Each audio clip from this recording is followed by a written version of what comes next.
All right, so today we've got a marine starter solenoid. This is off a Mercury. What do they call it? A Mercury Force 90 or something. It's an old motor that they don't make anymore. But these solenoids are still pretty much readily available, so they must use this in like a gazillion applications.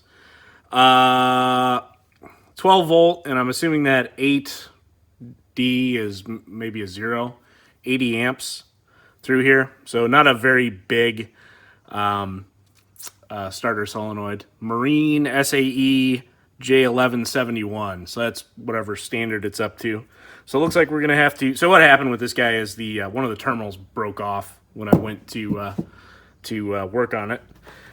So I think we're just going to have to drill out these rivets here, and then we should be able to pop it apart and see what's going on inside.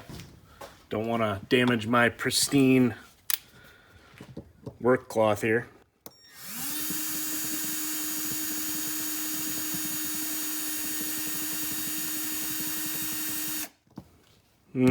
Just spinning. I'm going to take a punch, go over to the vise and take a punch and see if I can whack out those rivets. So I'll be right back. All right. Or alternatively, we could just break all four corners. That works. Ew.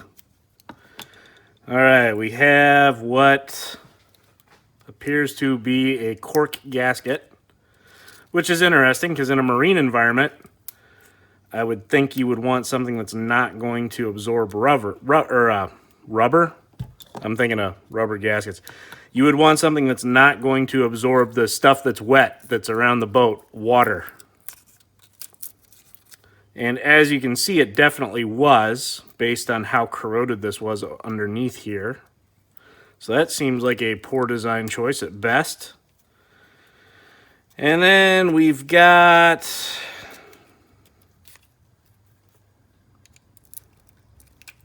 some more plastic little clips holding this together.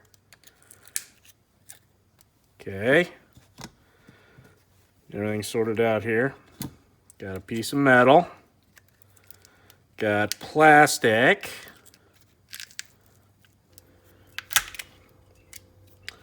All right, that's going to be the coil pack. This guy here is just an electromagnet. All it's going to be. Yeah, I got a bunch of fairly small wire in there. Here was the positive and negative terminals for controlling the solenoid. Well, I can see what's going on now is this guy would come up and hit on this guy, raising that up and causing it to press on the back of the terminal. So that's how you'd make the continuity. So you put power across here, it sucks the electromagnet up, possibly this way with the hole. Sucks the electromagnet up, pushes this up, makes contact across the terminals there, and makes the starter start spinning the thing in.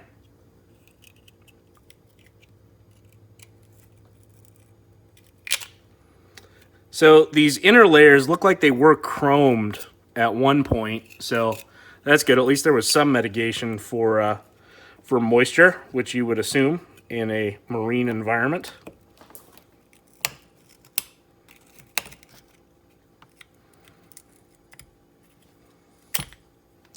All right, so that's that ring. Yeah, so it looks like it was chromed.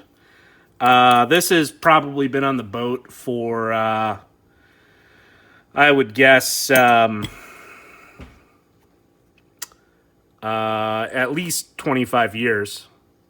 So, all things considered, not too bad. You would have liked to have seen this loaded up with some dielectric or something just to help reduce the amount of corrosion in here. The copper actually is surprisingly not that terrible. Is that copper? Yeah, maybe not. So this is going to be, looks like it's got copper stud. Well, underneath is copper. This is probably nickel plating on top of here. And of course it arcs, just like all electrical contacts. They arc a little bit particularly when they break connection. There's some arcing and sparking, and of course it's going to wear through onto the copper underneath. Surprisingly, that copper looks pretty good underneath there. You got plenty of spring action in these contacts, so you should have quite a few cycles before this wears to the point where it's just not usable anymore. The body feels like some sort of like acrylic. It doesn't really feel like nylon. And if you look at the way it broke, there's definitely some significant graininess to it, which is not what you typically see in nylon or anything like that. There is a moisture seal on the back here. And this rear piece appears to be stainless, not just a chrome plated. Yeah, it's not at all magnetic, so it is some sort of stainless steel rivets. It's just interesting that some of the parts inside here are not as waterproof as I would think they would be. Like this, I'm fairly certain is, well, it might just be foam. Yeah, I take that back. I don't think this is rubber. I think that's open cell, like, what do you call it? The white stuff that comes in packing. Styrofoam. Looks like it's just an open cell foam. So maybe that's not quite as moisture wicking as I would have thought. Yeah, I think it is. I think it's just that open cell foam. I would have thought if I had built this thing, I probably would have slathered it with some dielectric in there to help keep the moisture out. I mean, just enough. I mean, because this thing's gonna slide back and forth, so you don't want so much in there that it causes problems. But you would think that they could do something like that to, keep this from happening. But clearly, what happened here is just the acrylic got nice and brittle over time, sitting right next to a hot engine. It's gonna get brittle after a while. And just cracked off when I grabbed it. So, anyway, I guess that's about all there is to it.